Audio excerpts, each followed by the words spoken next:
भगवत प्रेमी जनों को सप्रेम नमस्कार। आपके लिए प्रस्तुत है श्रीमद् भगवत गीता के 5वें अध्याय का महात्म्य। आपको वीडियो समय से मिलती रहें इसके लिए चैनल को सब्सक्राइब करें और यदि आपको हमारी वीडियोज अच्छी लगें तो उसे कृपया लाइक करें। धन्यवाद।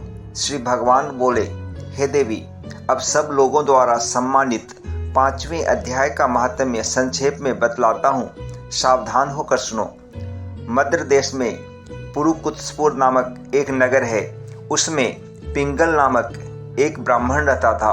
वह वेद पाठी ब्राह्मणों के विख्यात वंश में जो सर्वथा निष्कलंक था उत्पन्न हुआ था, किंतु अपने कुल के लिए उचित वेद शास्त्रों के स्वाध्याय को छोड़कर ढोल आदि बजाते हुए उसने नाच गान में मन लगाया।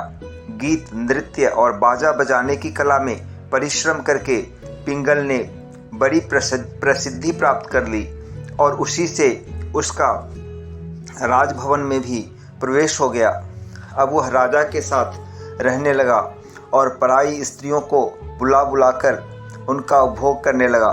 स्त्रियों के सिवा और कहीं उसका मन नहीं लगता था।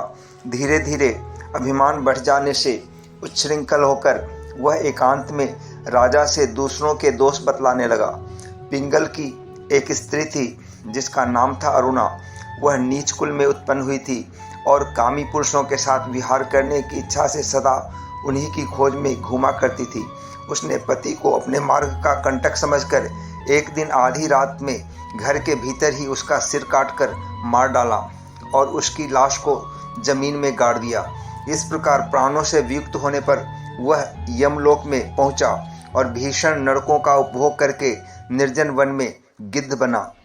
अरुणा भी भगंदर रोग से अपने सुंदर शरीर को त्याग कर घोर नरक भोगने के पश्चात उसी वन में शुकी हुई। एक दिन वह दाना चुगने की इच्छा से इधर उधर फुदक रही थी। इतने में ही उस गिद्ध ने पूर्व जन्म के वैर का स्मरण करके उसे अपने तीखे नखों से फाड़ डाला।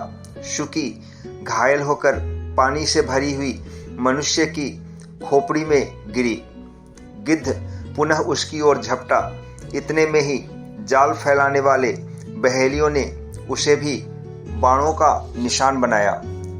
उसकी पूर्व जन्म की पत्नी शुकी उस खोपड़ी के जल में डूबकर प्राण त्याग चुकी थी। फिर वह क्रूर पक्षी भी उसी में गिरकर डूब गया। तब यमराज के दूत उन दोनों को यमराज के लोक में ले गए। वहाँ अपने पूर्वकृत पाप कर्म को याद करके दोनों ही भयभीत हो रहे थे। तदनंतर यमराज ने जब उनके घृणित कर्मों पर दृष्टिपात किया तब उन्हें मालूम हुआ कि मृत्यु दंड के समय अकस्मात खोपड़ी के जल में स्नान करने से इन दोनों का पाप नष्ट हो चुका है। तब उन्होंने उन दोनों को मनोवांछित लोक में जाने की आज्ञा दी। यह सुनकर अपने पाप को याद करते हुए वे दोनों बड़े विस्मय में पड़े और पास जाकर धर्मराज के चरणों में प्रणाम करके पूछने लगे, भगवान, हम दोनों ने पूर्व जन्म में अत्यंत घृणित का पाप का संचय किया है, फिर हमें मनोवांछित लोकों में भेजने का क्या कारण है, बताइए। यमराज ने कहा, गंगा के किनारे वट नामक एक उत्तम ब्रह्मज्ञानी रहते थे। वे एकांत से भी ममता रहित, शांत, विरक्त और किसी से भी द्वेष न रखने वाले थे। प्रतिदिन गीता के 5वें अध्याय का जप करना उनका सदा का नियम था।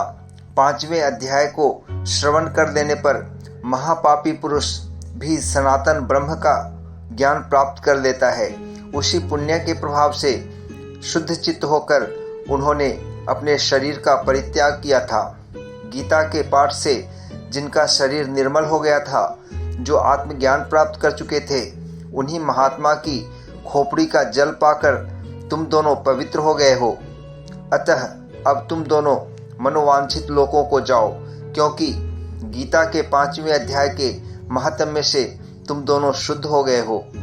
श्री भगवान बोले, सबके प्रति समान भाव रखने वाले धर्मराज के द्वारा इस प्रकार समझाए जाने पर वे दोनों बहुत प्रसन्न हुए और विमान पर बैठकर बैकुंठ धाम को चले गए। ओम तत्सत। ओम तत्सत। ओम तत्सत।